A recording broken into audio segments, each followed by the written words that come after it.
ပတ်လေးအဲ့ဒီကွန်ပျူတာနဲ့ဈေးနှုန်းရလို့တော့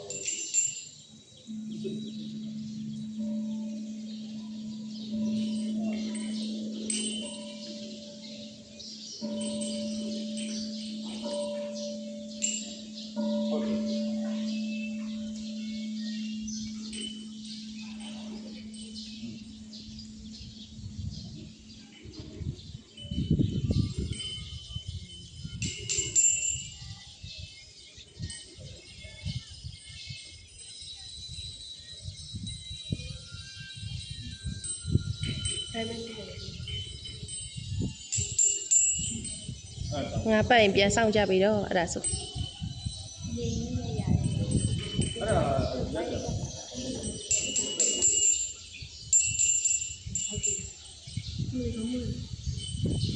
ကိုပဲပြေးတိုင်း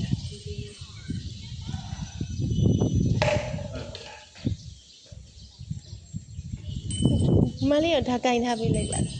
ဟိုရင်အမကြီးပြန်ပတ်တာနှုတ်ကိုဘက်တစ်ခါပြန်ဆောင်နေရငါပြေးပါ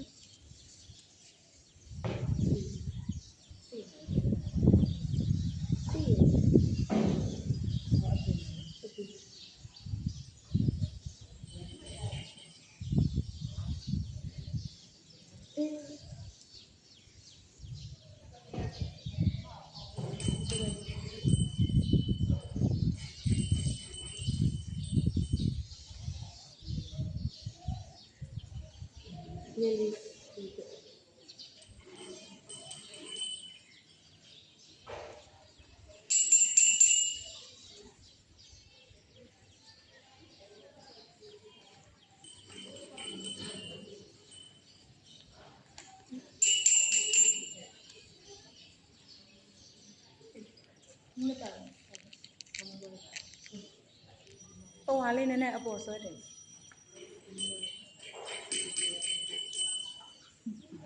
မောက်တော့ပါနော်မှန်ပတ်